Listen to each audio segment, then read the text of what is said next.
Welcome everybody who's joined us. Thanks very much for coming to this little Digitaire webinar. I'm Ian Murray, I'm the founder of Digitaire and the CEO. I'm joined by a number of my colleagues actually, but specifically in terms of contributing to the round table here, I've got Raj Jethwa, who will come on in a minute, who's the CTO of the business. Stephen Ford, who's the Senior Delivery Manager here at Digitaire and also very involved in the energy and commodities trading space. And Ralph Wilgloss, who has both a principal consultant role in the business, but also has a lot of knowledge around the market data space. So that's broadly us, and I have several other members from our marketing team as well. So Lape, Sam, and James are joining us. So a little bit of etiquette today, if we could. It would be great if you could turn your cameras on, because then I can see you, you can see me, and we can sort of see what reactions we're getting. And if you want to stick your hand up and say, got some questions, you're welcome to either use the raise hands on Zoom and do that, or if you just want to stick your hand up and say hello, start talking, that's fine too. And you can use the space bar to mute and unmute on Zoom if you're not familiar with it. So if you wouldn't mind turning your cameras on now, I'd be very, very grateful, and then we can see each other. So the agenda today, a brief intro to us, but we'll keep it quite short. Some of you know us very well, some of you don't know us at all. So just to get everyone to a reasonably level playing field. And then today is obviously about data strategy. So we'll touch on data as the new water. You've probably heard it being described as the new oil. We have a slightly different view on that. Talk about the barriers to progressing along what we call the data maturity, I suppose, curve it's been called, or continuum is another way of describing it, from a low usage of data to almost a fully automated level of data usage, and the steps and stages along the way. And we're going to look at the barriers to that. So what is it that stops people doing it? For example, data silos being an obvious one, but there are quite a few barriers along the way we've experienced, you've probably seen yourselves, and we'd like to address some of those where we can, and we'll deep dive into a couple aspects of that. We'll talk about operational models. So an example of that might be, is this a supply-led or a demand-led data or operational model you've put together for the business? Because obviously if you've got both of those conflicting, it's going to be hard to roll that out across the enterprise. We will cover some aspects of data architecture, but there's a lot to cover, so we're not going to try and deep dive there, but feel free to ask questions along the way. So think of this as a fireside chat rather than us broadcasting exclusively to you. It's not that style. We're trying to get interaction, questions. It's a pretty safe forum for you guys to ask us questions. You can either use the chat facility in Zoom, or as I say, stick your hand up and just talk and ask some questions, or chip in with experience. So it's not just a one-way flow, but I'll be bouncing questions off my team. And then we're going to wrap up with some data strategy considerations and some key takeaways.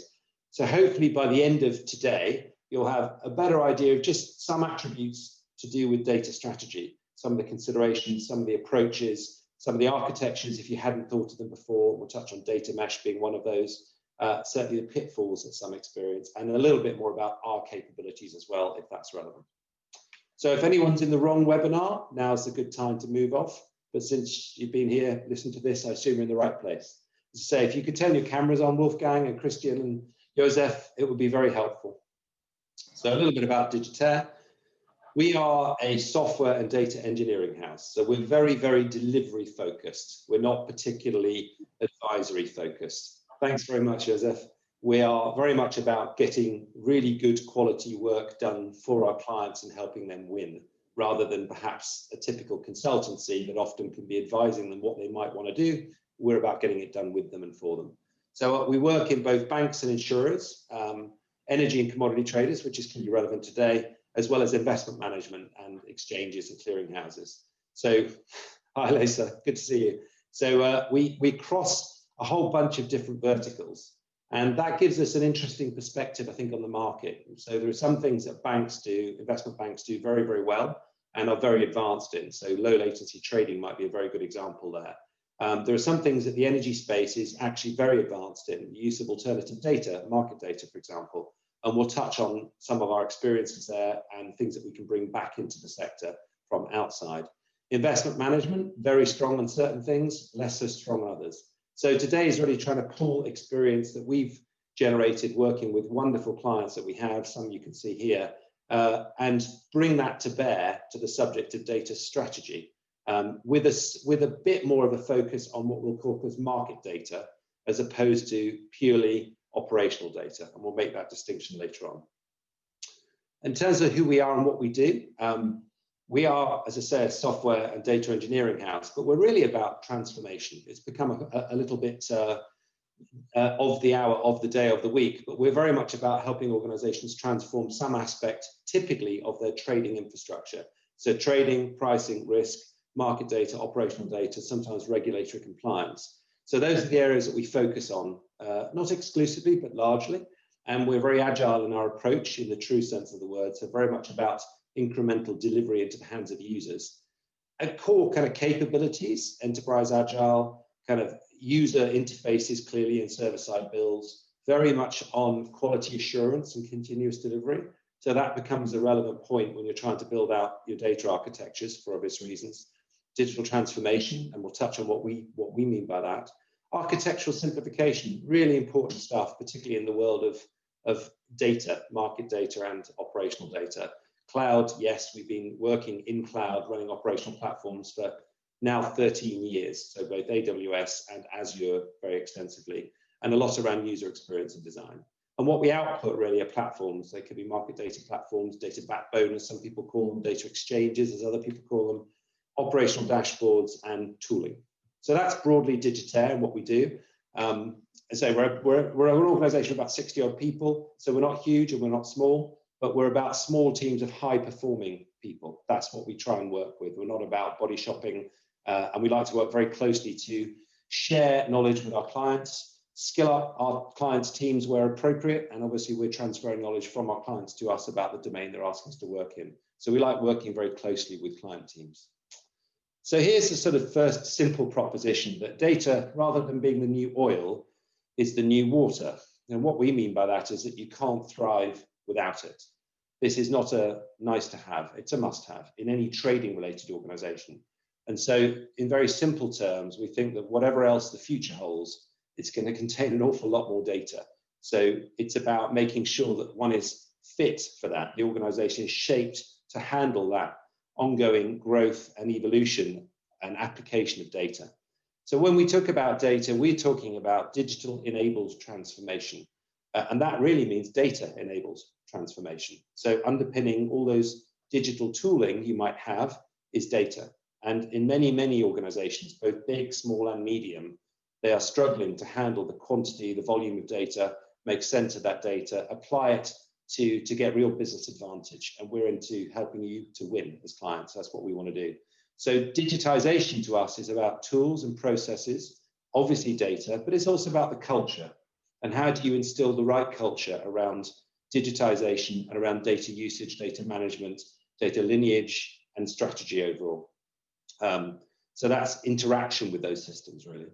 And digitization for us, our experience and our clients' experience, is about reducing costs, by reducing friction, improving usability, and that frees up human talent. So if you take a very simple example, but a very material example, if you look at the market data space, we've got clients, a lot of clients actually report that their quants, data scientists, are spending up to 90% of their time basically working with the data to get the right data in the right shape, the right form, to then build models with it. And surely they're building the model and applying that to generating value. That's what they get paid for. That's what you want them to be doing. But that's as little as 10% of their time. 90% of it is spent on trying to get the data in a place where they can do that. We think that's a poor allocation of resources, and probably not exactly what those people were hired to do or feel great about. So how can we help people to become more efficient in that use of data? That's a very good example of freeing up human talent to then tackle higher value problems. And we'll touch on a number of instances and case studies. I think several of you from Uniper here, so hello Uniper. Obviously we helped build out a platform there called Market Data Analytics Platform, speaking to some of the stakeholders on that recently. Been huge improvements in usage and adoption of market data platform across the enterprise, and particularly seeing how people are spending less time on massaging data, on normalizing it, preparing it, building features, and more time on using that data to value to the business. So that accelerates the speed of development across the enterprise, and that's what we're here for. So touching on these sort of oceans of data, I don't think anyone is probably going to contradict this, but the point about it is there's lots of it, but you've got to match the architecture to your business requirements. And we'll touch on what we mean by that by talking about the operational model as well as the architectures to support that. So I'm going to ask Raj to dip into this a little bit more, but here are the kind of basic architectures that you're probably familiar with. Some you might know more about, some you might know less about. Raj, could I just ask you to sort of give a little bit of an overview of the operational databases down to data mesh at this point, so everyone's on the same page? Sure. I won't go into too much detail around some of these, but we're going to just give a few examples of some of the platforms that evidence some of these architectures. You're probably very familiar with operational databases, the traditional kind of ETL logic, extract, transfer logic that you might find in an organization, and the use of reporting data or the moving of data between systems. Generally, when you start having data silos, it's because you've got a number of operational databases, and when your golden source isn't particularly clear. Data warehouses kind of build on that as well, but start injecting a degree of model and schema, a degree of well-formedness to your databases as well. So understanding how you represent your data internally, as well as use that for your onward reporting. Lakes and swarms are some of the things that you may have heard of in the last 5 to 10 years. It really came into vogue for regulatory reporting and otherwise. The big shift was from warehouses to lakes was the idea that schema wasn't on the way in or an internal representation, but it was on the way out. So what does that mean? The big concern around data lakes is something called schema on demand. It kind of means think about the problem later. So take all your data, put it into a particular area, in this case, a lake, and then once you read it, then you make sense of it. That's where you change the problem from having well-formed models that you might have for your databases and warehouses, and the use of analysts, scientists to get insight around the data as it's coming out of a lake, which has just been, everything's been thrown into. Data swamp kind of lends itself from when a lake starts getting polluted, or when a data lake goes bad, effectively becomes unusable data. I won't go into Lambda Kappa architecture so much, but one thing I want to touch on is data mesh, and potentially we can talk about that a little bit later as well, as a new way of thinking about things in terms of connectivity between various different sources and how data gets transferred from one particular service to another. That's a brief overview, Ian. Thank you very much, Raj. And as I say, we could spend and have spent a lot of time diving into any one of these. We will touch on perhaps the data mesh one later because it's a bit novel. But for anyone who's really interested, do reach out, and we're happy to spend a bit more time on each one of them and talk about the pros and cons of each one. Thanks, Raj. So let's move on to, if I can. That said, my slideshow doesn't seem to be working, but other than that, it's good. Let's try that. Oh, there we go. Right, so let's look at almost a simplified view of this. So each of those architectures has pros and cons, and part of the reason why you choose one versus another will be determined by what you're trying to solve as a problem. So we often see people trying to solve market data problems, and it's very current in the energy and commodity space right now. So you might have time series, you might have non-time series data in that. You've got orchestration challenges and analytics problems versus perhaps operational data. So when we talk about operational data, we're talking about maybe post-trade, some step being extracted from an ETRM or several ETRMs, ingested into a single platform for post-trade purposes and also for analytics purposes. And the final bit's around networks and relationships. So in the asset management space, a very good use case for that is trying to knit together where fund products are sold, because they're sold through third-party platforms, but they're sold blind. So you know what the fund product is, and you've got things like transaction IDs, and you know what platform they're sold through and to which, if you like, advisor they're sold by, but you don't know how to stitch that back together up to the top level, the transfer agency level. So that's one use case in global transaction look-through, we call it. But in the energy, commodities, oil trading world, sanctions management's another use case. So it's the what, as in you're going to do a deal with someone on a couple of thousand barrels of oil, and the who. So who are you trading with? And pulling those together is a good example of networking relationships. It's quite a different data structure from market data, for example. And the considerations for market data might be about obviously a volume of data coming through and not so much about the fidelity of it. Every single point of data is less relevant than having a continual time series or many of them and enriching that with additional data sources. Whereas operational data, in most cases, if you were doing MiFID II or EMEA type reporting, then it's about the fidelity, the accuracy, the timeliness of that data. So they're very different data requirements, and we would propose in most cases different architectures for each of those three different domains. These are not exhaustive. There might be other domains, but they're broadly applicable to anyone in the trading space. So those different domains require different architectures and sometimes different technologies. So for example, streaming technology might be very appropriate in one area and less appropriate in another. Relational databases play a part in some areas, persistent data stores in others. So it's having the right approaches and technologies to solve the problem that you have and creating a coherent, usable, single view of the truth across all those domains is very challenging. And we'll go into what those challenges are. So we have a framework which we call DataMax that it spans those three different data domains with three different target architectures and different components that make that up. And we'll touch on some of that today, particularly around the market data piece, but it's just for reference. Now, I'm going to pass over to Raj to talk about this, which is the backbone of today's discussion, the data maturity continuum, we call it. So Raj, over to you on this. Sure thing. Thank you, Ian. So about 30 years ago, Jez Humble really popularized the idea behind maturity models. And he had a number of different facets that he used to show for any particular organization, any particular area within the organization, how mature they were within a particular discipline. I thought a few years ago I'd do exactly the same thing with data, based on our experiences and some of the things that we were being asked for, as well as the kind of project that we've seen in our 20-year life cycle, some of the stuff that we've done. To start with, so there's 5 different levels of data maturity, going from level 1, which is the least mature, to level 5, the most mature. As I'm talking about some of these, perhaps have a little think about some of the places you've been working in, some of the desks that you encounter, and some of the data problems that you might be thinking about, and some of the solutions you put into place, and have perhaps a think as to what level these might come into.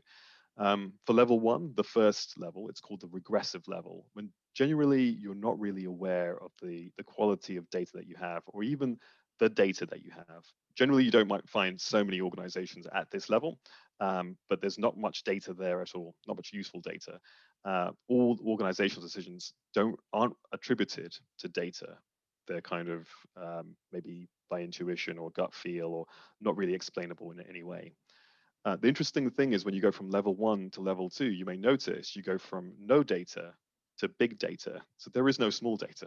As soon as you turn the taps on, that's it. You're inundated with this whole world of data. Now you've got a steady flow. You've got all this data coming ingested into your pipelines. But how do you make use of it? So at this stage, you don't have quality data sets, and therefore any decisions that you have aren't based on context. The fatter middle, this is generally where you find most organizations at the consistent practice or level 3. That's when quality data starts becoming more of the norm. And this isn't just a technology problem or a data operational problem.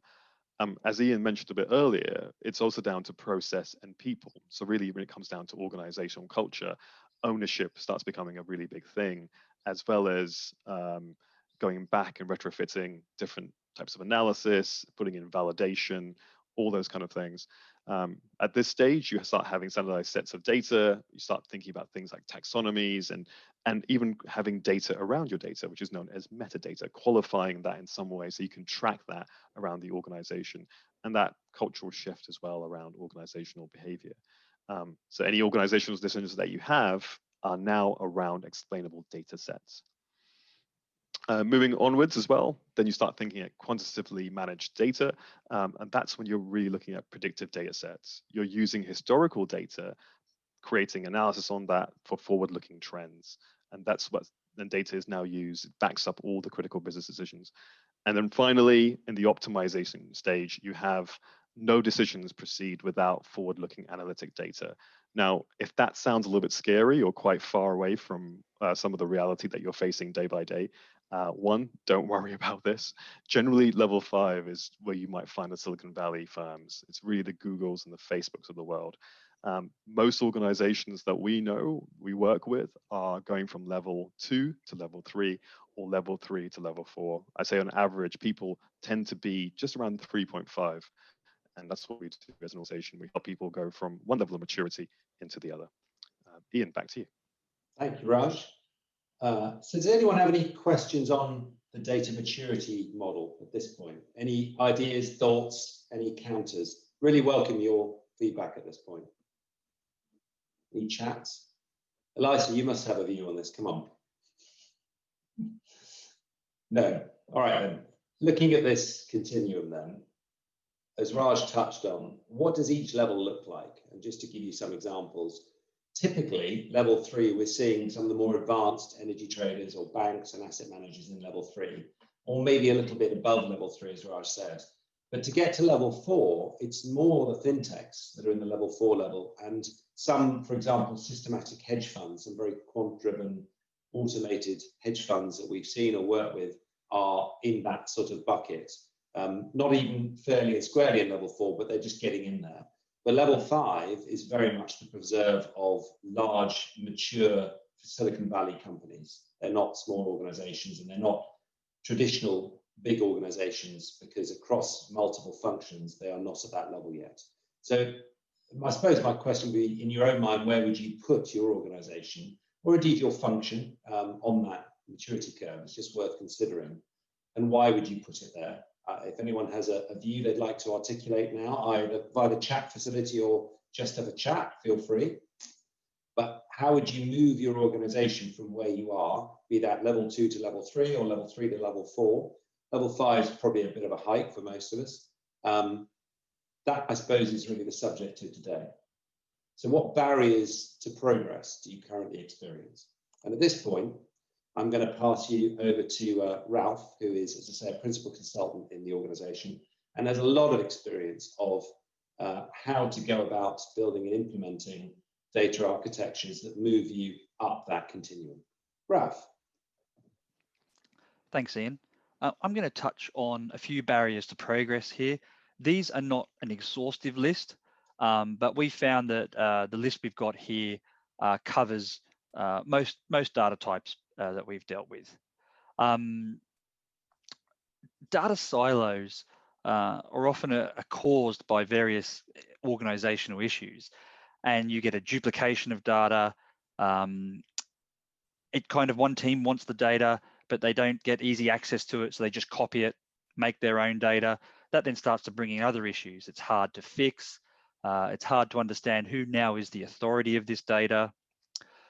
Data lineage, we're talking about quality and tracing of data. Is the data you're using, has it been validated lately? Is it correct? And tracing, who is using what data? Where is your data going?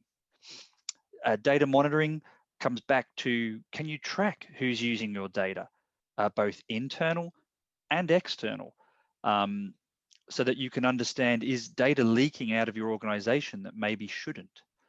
Data security, with GDPR and other data security requirements, understanding that your data is held within a secure environment and that you can be rest assured that it's not going to leak, and processes around that can be actually a barrier if you don't have them in place. Finally, data pricing and licensing. If you don't understand where your data is, who has access to it, and where it's being used, you can have issues, as we mentioned, risks and costs, where you may have data that you are licensing from a third party, and that leaks externally. And then you are now into a situation where the licensee holder of your data can charge you, and that can cost a lot of money. So understanding who's using your licensed data can stop those leaks happening. On the flip side, it can also help you understand, you may have several users all using the same data, but under different licenses. So you could consolidate there. Yeah, well, thank you on that one. That data security and data usage one, I think, is probably worth drilling into around organizations, particularly when they're trying to migrate from, for example, one market data platform to another. And we've seen instances where organizations are worried about or have actually been charged twice for the same market data because their target platform requires it to build and run it, and their original platform, when there's some sort of cut over there, that's going to cost them time and money. Worth talking about that perhaps, and how you might go about avoiding it? In terms of the side-by-side approach? Yeah, so how would an organization that wants to move from market data platform X to market data platform Y avoid trying to pay, or avoid having to pay for those third-party licenses on data twice, as a good example? Just a high-level answer might be useful. First, it would be understanding where the data is held, what the licensing is around that data, and then trying maybe not to duplicate the data, and then also duplicating your cost of holding that data. You could also have some form of parallel mechanism so that you don't touch the data twice. That can also impact your licensing. Cool, thank you, Ralph. And we can cover that in a bit more detail for anyone who's interested. We've got several different architectures that help people move from one market data analytics type environment to another without paying twice and without a big bang switchover as well. The other thing we didn't go into in great detail here was around the operational model. So I might just hand over to Raj to talk about that briefly, because I think it's relevant to the barriers, is what operational model you have in place and what you would like to have, and potentially how you get from one to the other. Raj. Yeah, so effectively, this kind of informs some of the earlier question around migration as well. So for example, if you were thinking about a demand-led model, you could see, well, these are all different desks that require these different types of market data. And by migrating these particular desks or these users from one system to another, you can then take away the same level of streams from one set of sources to another. Now, this doesn't really work without a number of things being in place. One of them is having that lineage, that traceability, so you understand data coming in and who's actually using it, and then having clear ownership as well. So who is effectively the owner of that data? So who do you go to when you want changes? Who pays the license for that? Who if you wanted to append or amend some of the fields, who do you speak with? Because the users of the data are generally quite different from the people that own it upstream. So when it comes to the operational model and putting some of these things in place, the main thing is to work out the objective for the journey, and the maturity model helps us do that as well. Thank you, Ian.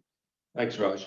And just dig into that ownership of the market data bit for a minute. I think most organizations have had some decisions to make about who owns provision of that market data. Is it around the IT people who are responsible? Is it the business? Is it both? If it's both, what's that delineation? And I think we've seen that causes challenges for both parties when there is some sort of drop of data provision or there's a data quality issue. So getting that model right and trying to build tooling, platforms and tooling that can clearly delineate between what is a technology issue, and that might be, for example, a hosting related thing. If you're using cloud, is that up? Is it working? Is it running? Versus the other side, which is usage of that data, the tooling to do whatever analysis you want to put that in the hands of the business. And we're seeing some clients, that's the quants only, but for others, they're extending that platform right the way through to their risk teams and their trading teams, all using the same data. So you've got to have those clear handoffs between the two. Cool. So how can we embed, future change into that direction of challenge? Well, let's look at the next barrier of that. Going back to here, we talked about barriers to progress. We've touched on the operational model.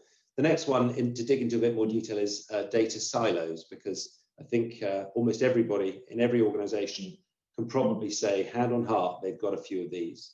So, Raj, what are the reasons for these? What drives data silos in many organizations? And how might you overcome it as well? Big question, and there's the reason for data silos is numerous. So they center on people, process, and technology. Generally, one of the first things you see is when you have a warehouse or an operational database and the purpose changes. It's just a matter of convenience to go to it because it seems to be the place which has the most amount of data. It could even be a third-party system, for example, an Endure or multiple versions of Endure, as if that would ever happen. But then the purpose changes, and certainly you start putting more data into that particular database.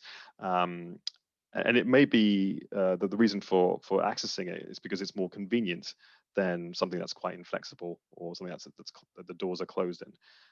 But generally, what starts happening is that people start introducing their own points of data. So you start having these separate, independent areas of data that starts becoming inconsistent. So we start using these terms like golden source and being very clear as to what's a golden copy. So something that takes on as an operational cache for something that's a golden source, and the fact that everybody in the organization refers to these particular areas, the golden sources, without duplicating and creating their own silos. So deduplication is one of the first thing. Second thing is around inflexible schemas. If the model is not something that can tolerate, say, new different asset types or new different data sources, or whether it's on the market data side or on the transactional data side, you start finding that new point solutions start getting created, and therefore new data silos, and you've now got, again, duplication. And it becomes that same problem as well as in these demise projects or decommission projects become really difficult because it's really hard to know exactly which of these databases you can plan to decommission, because there's always a desk that requires something, this little point solution, and it's generally not standardized across the entire organization. And finally, but I think the largest cause here is almost a cultural one, the people and process side. Most of the desks we see, especially around energy trading, all the desks want to be autonomous. So they may even get a direct market data source, something that would never really even happen in financial services. You start seeing that, especially the last 10, 15 years. There's a big shift away from that as regulation catches up, from financial services to, you have this kind of 3-year backlog as it kind of makes its way into energy trading. But the same kind of concerns there as well. There's a lack of cooperation between desks, lack of a unified view, and then you start having this legacy technology, legacy architectures as well, where it's really difficult to get the data out of it. So these historical data sets, they just hang around and they never really get demised. And finally, just transformation. It takes a very long time to create brand new platforms and then utilize them as well. So while that platform is being built, while stuff is being migrated, while the new thing is arriving, whatever new thing is, and ironically, sometimes we can see organizations do is switch one silo out from another, the replacement system takes a while to build, and therefore more reliance is happening on an existing data silo. So these are some of the reasons, Ian. Thanks, Raj. Really interesting. And it's interesting reviewing those sort of objectively and saying how much of that is due to almost not having the speed of delivery that users want. So, a business user who can't get what they want by way of data from existing data sources or existing silos goes off and creates their own. But if we could deliver that faster into those hands of users such that they don't have to create their own pot, their own pool, and pull stuff out of the legacy or heritage technologies better and faster replacement systems, then you might avoid future additional data silos. And it sort of makes me think of one of our clients where we were asked to build a platform, implement a platform, but really their key objective from a business perspective was to build out their data economy, which I think is a beautiful way of describing what they're trying to achieve, which is the autonomy for different desks and different functions to use the same data sources, but in different ways, and to be able to effectively get value from what another function or another team has got from the time series data, for example, tagging it and enriching it and making sense of it, or indeed their models, and iterate those between them and cooperate for the first time. So to me, that would be an objective. Well, let's look at what success looks like then, because we talked about the barriers. I think success at this point, it would be fair to say, looks like, first of all, clear ownership around the data. So I think everything we've talked about says if you haven't got clarity of ownership, and particularly around the data catalogs and the assigned responsibilities for those different parts, then you're just going to get duplication or confusion, if nothing less. Second point is probably around the APIs, design and architecture. So how do you surface that data to other members of the organization in a way that they can get hold of it, they can consume it, but not alter it in ways you don't want to. So to give them the control they need, and if you like, if you're the data owner, or the organization's data ownership policies are adhered to by design, by architecture, and by our APIs. But they can access it, because you want to make data freely available across the organization as and when needed. And it is interesting to see how different functions use, broadly speaking, the same data. They'll use it in very different ways. So the risk is you duplicate that data for risk, you duplicate it for the trading guys, you duplicate it for the quants, because they're all using it differently. And what we're trying to achieve is a single view of the truth on that data, but giving them the tools and the transformation, the mechanisms to access it in the way that they want to and use it in the way that they need to without duplication. So part of that also comes back to this point of no duplication of data or data models and clear data lineage.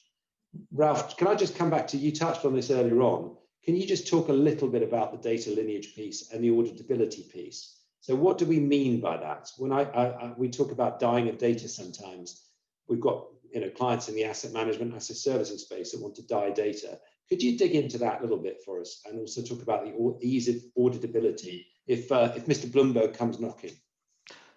Sure, Ian. So with data lineage, we're interested in here as a data flows through an organization.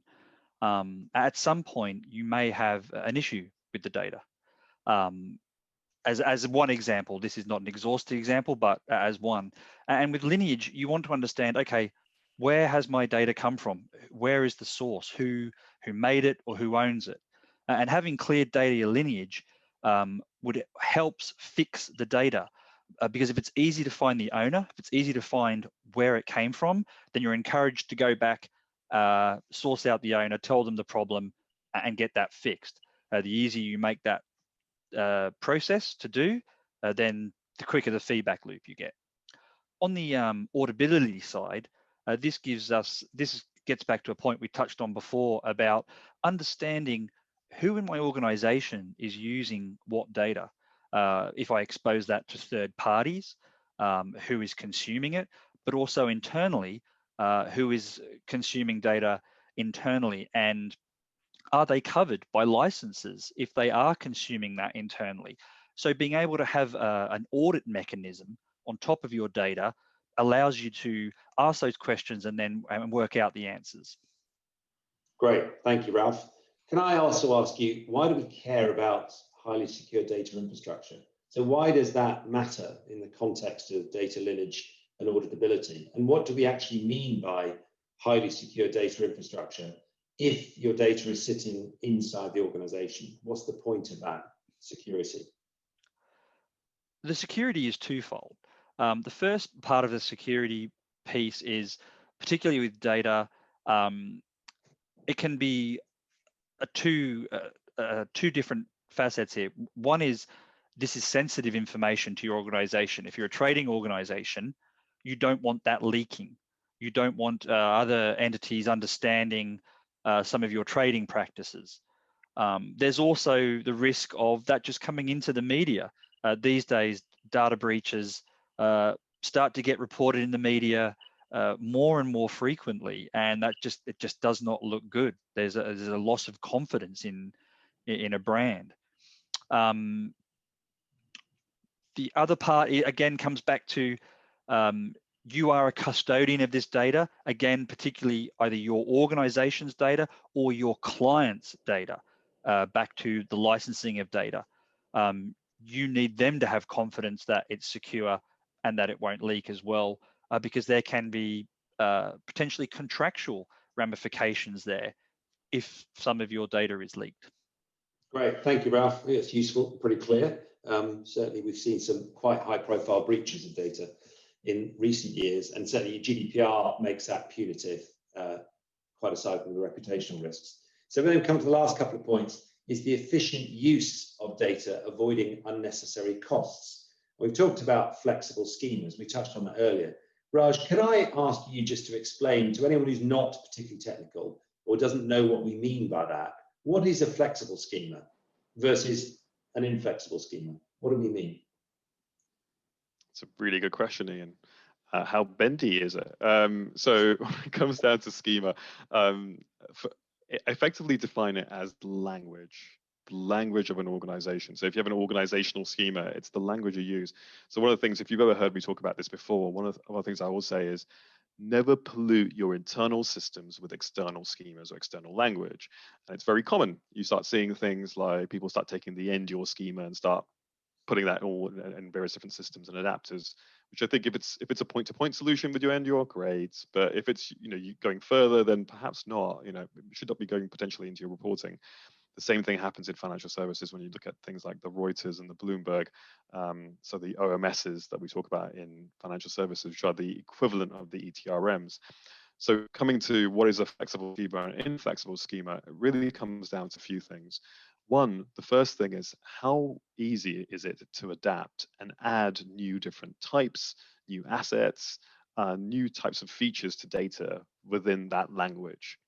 If it's very difficult, that's an inflexible schema. It's quite rigid. And that rigidity can come from a few different things. One, it can be down to the way that schema is defined, and two, the way it's used. So if it's been adopted widely across a number of different systems, it's really hard to change that schema, and therefore you can't have the flex that you need within it. So one of the things we talk about, and one of the things that's good practice, is to have a backwards compatible schema. And what that does is it means that you can put in new changes, new asset classes, or new types of market data or transactional data within that schema. You can then utilize that for systems or new adapters who need that particular class, that particular type, whereas making sure that you don't break or regress any other existing system. So that's a small discussion there. There's a lot more to it when it comes down to flexible and inflexible, but it's a small discussion around the flexibility. Thank you very much. So we got bendy and backwards compatible schemas that go back in time. We like Just that. like yoga. Thanks, Ian. Just like yoga. All right, so we've got yoga flexible schemas. I think the key takeout here is the last bit, which is all of this adds up to the value in the data can be unlocked relatively easy by users because there isn't much point in having it there unless somebody uses it. So there's all of this engineering and governance technology we've got to use to get to a point, and the point we're trying to achieve is the users can unlock the value in that data ever faster, ever easier, and use that to iterate development of the organization along that data maturity continuum. That's broadly the challenge, I think. So touching on this, Raj, could you tell us about DataMax? DataMax is our framework I touched on earlier on. What is it broadly? Good question. So it's a framework. It's a series of assets. So it's not a solution. It's not a thing in terms of a product. It's a flexible set of architectures that we've come across over the last 5 to 7 years in terms of solving these problems for organizations. It is a real-time platform. It deals with big data, and you can see some of the architectures that we spoke about earlier and the lessons and the good practices within these set of frameworks. But it effectively allows real-time data management. In a really simple way of thinking about things, it has these 5 different facets or 5 different features: ingestion on demand, real-time validation, enrichment, visualization, and then flexible reporting. So the way you think about it, it's almost like the life cycle around data, various different points. From the left, the ingestion or coming into this set of frameworks, right to the right, where things are leaving, and the reporting, which can be internal or external. In between, we provide a set of tools that help data be unlocked in terms of insight and information that you require. So things like validation, making sure that the data is of quality, and if it's not of quality, fixing those issues, and then enriching them with any kind of reference data that may be required to make sure that whatever you have is complete. Then it's for visualization so that the organization can steer and use those for organizational decisions, and then the reporting out of that. That's a brief summary of DataMax. Thank you very much. Very good. I shall go back and use that myself. Now, coming back to the 3 domains we talked about originally, which was operational data, market data, and networks and relationships. Broadly, DataMax encompasses all 3 of those. But I think it's fair to say, Raj, that there are differences in the way you would implement a solution for market data versus, for example, operational data. Could you give a few little bullet points on that before we dive deeply into the market data sort of aspect of things? What differs if I'm looking for a MiFID II reporting platform or an ETRM aggregation platform versus my market data analytics world? Yeah, it's a good question, and a lot does. So very briefly, so when it comes down to transactional operational data, I'd be looking to keep all the events, for example. The example I'll use, I'll make it based on a comparison then. If I've got a trade event, I may be interested in all the events that led up to that trade, any amendments that happen, any cancellations, and then any ongoing trade activity as well. And keeping all that information as well, so I can replay as I want to, so I can see point in time the way that happened. And you've used the MiFID II example here. So in addition to the actual status of that trade, I'd also be storing or looking at the regulatory aspect of it as well. So was it due for any kind of reporting? Did it get reported? When did it get reported? What kind of regulations was it reported against? And what was the reconciliation feedback? So I'd store all that stuff. If it's market data, I'm probably not going to store all the events that led to it as well. If I'm creating an EFX platform, for example, it's really interesting for me right now to have the most recent market price as opposed to having the last 60 seconds worth of price. I just want the price, and I want to be as quick as possible to give that out to the market. So that's a simple example of the differences between both.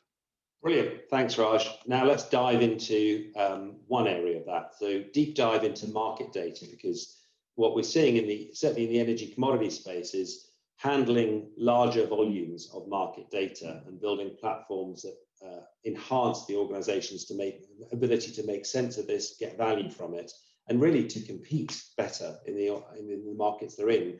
That is of a hot topic for many organizations. So I'm going to hand over to Ralph now to dive deeply into the domain of market data as one of those three domains within the broader aspect of data architectures and data strategy. Ralph. Thanks, Ian. So we'll just, as we mentioned, we're going to dive a bit deeper now into the market data side of things. We're talking here in terms of just setting the framework for the type of data we're looking at. We're looking at time series data, but also non-time series, potentially, unstructured data, commercial data, whether you're bringing that in from an external source, but also custom data you may have generated internal to your organization.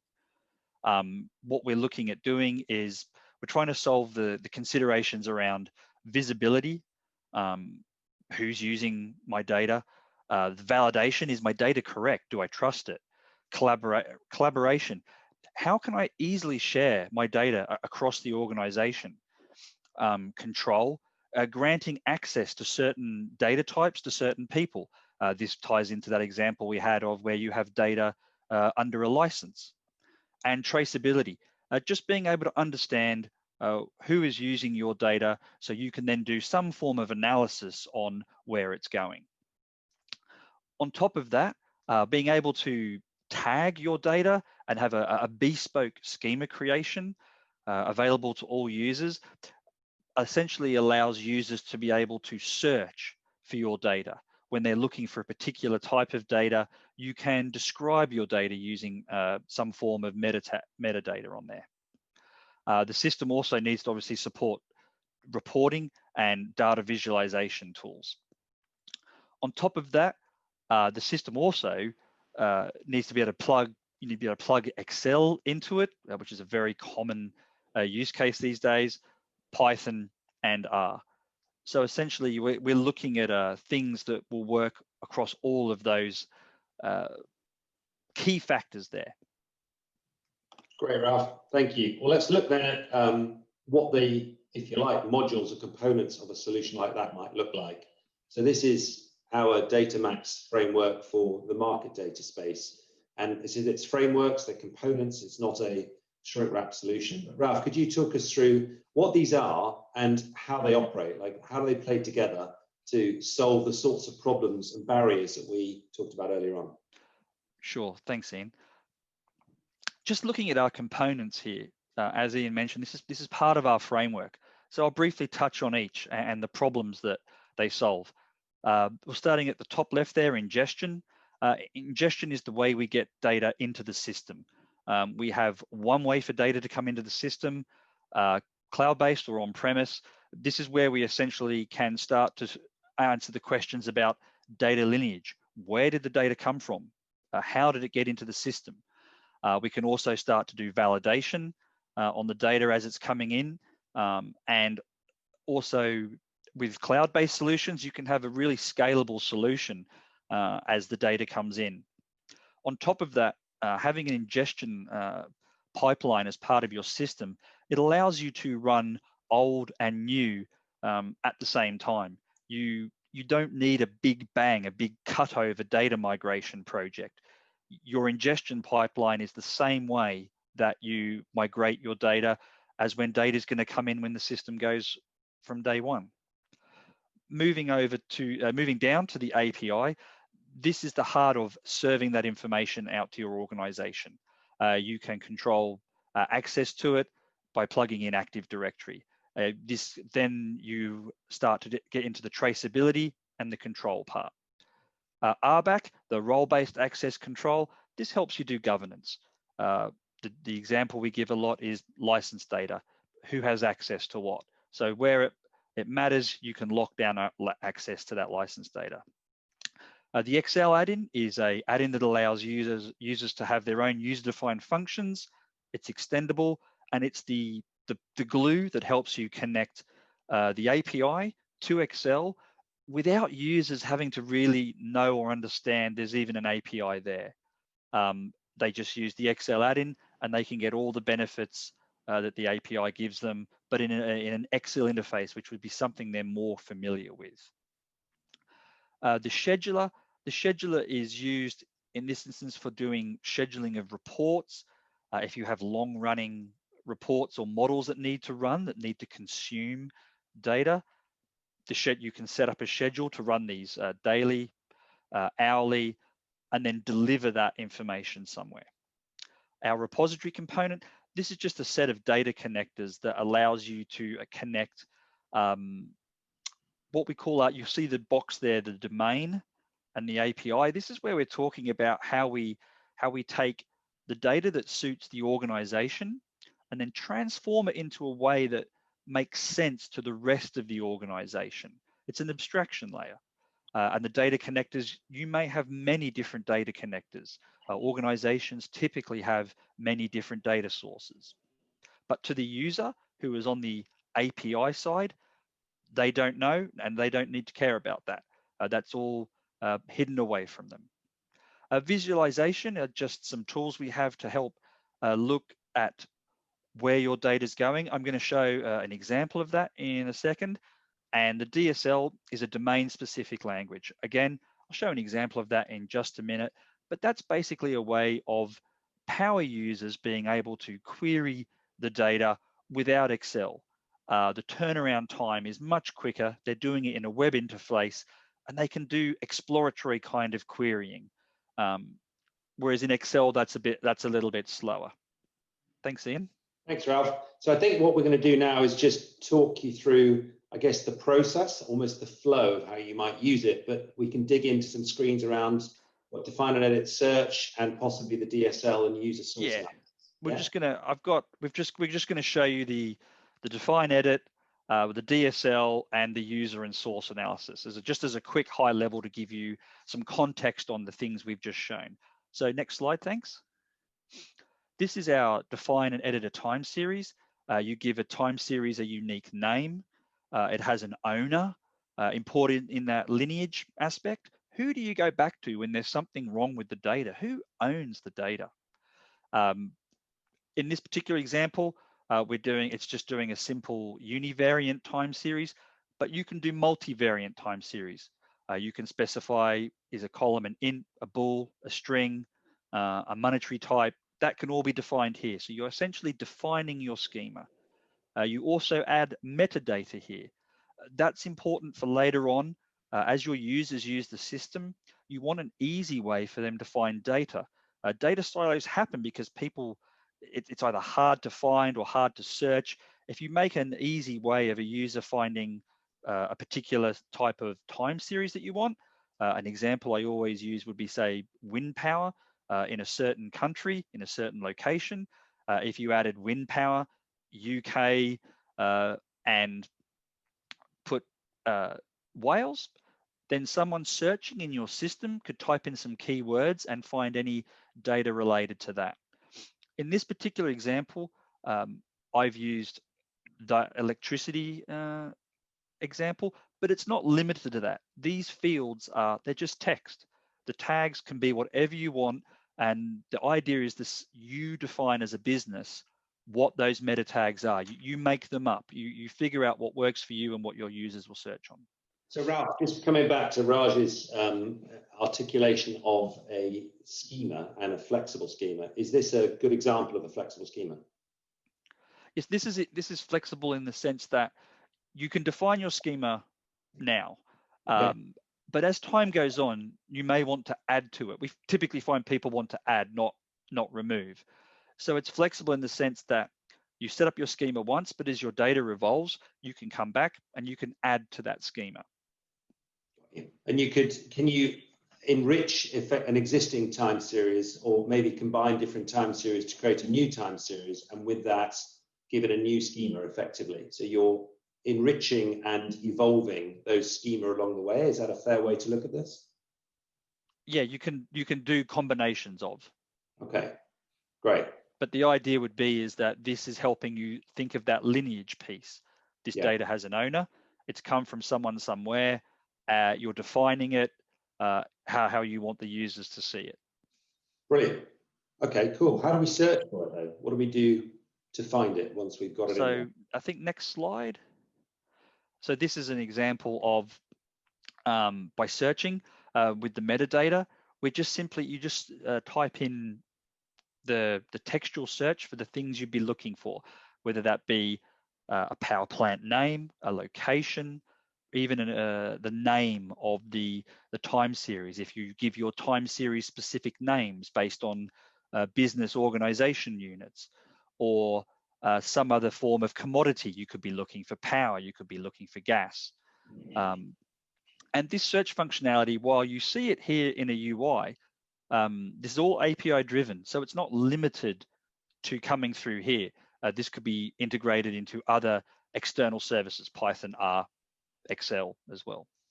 And just coming back to the sort of point about data lineage and governance in the broader sense, could we, or where would we impose, for example, some naming conventions so that you don't call them different things for what are essentially similar time series? Whereabouts would you put that? So that happens in two different places. That would happen in when you're setting up a time series, rather than giving users the free text to add metadata. You may have pre-populated drop-downs, and that would help you kind of govern the left side, so to speak, of the definition of something: coal, power, gas, and then maybe on the right side an additional description. Also, when you're ingesting your data, that's where you could also have forms of validation in terms of your naming schemas, or you could enrich after validation. Got you. That helps. Thank you. So now I've got my schema, which is kind of cool, but I want to see, before I build a model, I want to see what I'm dealing with. How do we do that? So here we're just briefly showing the DSL domain-specific language. This is just a way of someone querying the underlying data. This came about because of two problems. The first problem, users just querying a prod database tends to have a bad effect when they write a query that isn't very good and they bring down a production database. So the power users need the ability to explore the data, but we can do some things here to stop them essentially doing a select star from a really big table in production and bringing the whole trading database to its knees. The visualization part on the bottom there, this is just a quick eyeball so you can have a look at your data as a time series and make sure the data points all look within reason. And if they're not, then it gives you a way of a really quick way of digging in and then trying to find out why the points are different. Got you. Thank you. And data usage, what is this? Yeah, This just comes back to the example we talked about of traceability. This is a Sankey diagram. It essentially shows you users on the left side, the reports in the middle that are actually consuming the data, and then the actual name of the data source on the right side. So in this simplistic example, we have one person who is consuming a lot of stuff through a lot of different reports, but essentially it allows you to trace which users are using which data in which models/reports. Cool, thank you very much. So that, I guess, ticks quite a lot of the boxes we talked about from the beginning about understanding who's using what. So giving you traceability, giving you an understanding of how your data is being used and who it's being used by, and you can visualize it. Raj, what other sort of considerations should we be allowing for at this point in your data strategy? So essentially, the data strategy is a reflection around the level you are in the data maturity model and the difference between that and the next level to get to. So that's effectively going from one to the other. That journey that you go on becomes your strategy. So in any of these things, the first thing is to acknowledge and organize your data landscape. And that could be the models, could be defining the languages, the APIs, the schemas. But then the connectivity behind that as well. We talk a lot about the digital nervous system or data backbones across the different sources. But importantly, taking the users, all the technical staff, your stakeholders, and putting the power in their hands, decentralizing the control of some of the change around that, putting it in the hands of the users, but centralizing the control around the standards. So that's the clear the reflection around the differences between control of one, the schemas, and two, the actual changes. Secondly, then more collaboration around the different teams and going through the market metadata as well, which annotates all the data. So things like IDs and how you classify all different data sets. And then finally, controlling costs, securing, and then presenting that data onwards via extensible architecture or APIs that you can then use in various different parts of the organization. Great, thank you very much, Raj. Well, I guess time means that we should be wrapping up with some final thoughts. And if there are any questions that you have, please do either raise your hands now or send them on the chat. I haven't seen anything so far, but if you do, we've got a few more minutes. We'll just wrap up with a few key takeaways. But do have your questions ready. Raj, could you just wrap up with, in a sense, a summary of what we talked about today and what thoughts you would leave our attendees with about how to move forward? Sure. Yeah. So effectively, by again, looking at the data maturity model and then figuring out where different desks or different aspects of the organization fit within that, you can use that as a map to guide you to the next level. But additionally, to accelerate progress, you can use some of the tools and techniques we've spoken about here, as well as some of the good practices, whether you're doing that internally or leveraging some of the frameworks that might be out there. There is a lot of change out there in industry right now. So there's competitive pressure, there's changes in working practices. However, all of this requires more data, more control, and a confidence in its quality, because that's what leads to insight, information, and ultimately to you making better decisions around that data as well. Some of the things that we talk about is that a data strategy is not a nice to have. It is important to have one. In fact, the last few years, the last decade or so, you're seeing the rise of the chief data officer, because people recognize the fact that the data role is really important, not just in terms of governance, but the fact that if you don't have it, then you're already losing ground to your competitors. It's essential for cost, efficiency, and competitiveness. And just as we can see the agile action to inform approach works in software development, the same thing works across your data as well. You can iterate around your data quality. And in fact, some of the case studies that we haven't spoken about today, but we can talk about that, effectively creating a platform that takes in data sets and goes through that entire curve and life cycle that Ralph's been drilling into around ingestion, validation, enrichment, and then using that to increase the data quality for an organization. And we can talk about that stuff in the future if you want as well. Moving to cloud is a big enabler as well. It's not a panacea, but the actual journey of moving to cloud means that you start thinking about your architecture, your design, and putting all these good practices into place. Finally, the last few steps I would say is having a data backbone in place. And what that does is it puts that thinking around that internal language you spoke about earlier, as well as the APIs and how you liberate that data to various different internal concerns, avoiding silos, being very clear as to what the golden sources are and what the ownership is as well. So as we come to that, the way you do that tangibly is taking stock of data assets, have an inventory around this, and not just an inventory in a map, but also the people responsible for various parts of that map as well. Then start thinking about what happens to our legacy data sources, because they never get decommissioned. So how do you come up with a plan to migrate data away from those, reduce reliance on those things, focusing on a clear stream of data or data backbone, and then preparing to scale as the organization grows. Thank you very much, Raj.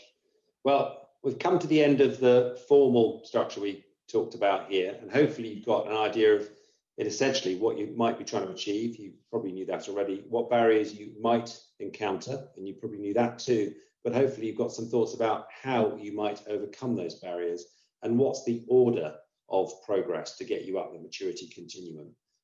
Now's a good time if you have any questions, any thoughts, anything. Now's a good time to stick your hand up, maybe turn the camera on, or just drop us a message on the chat.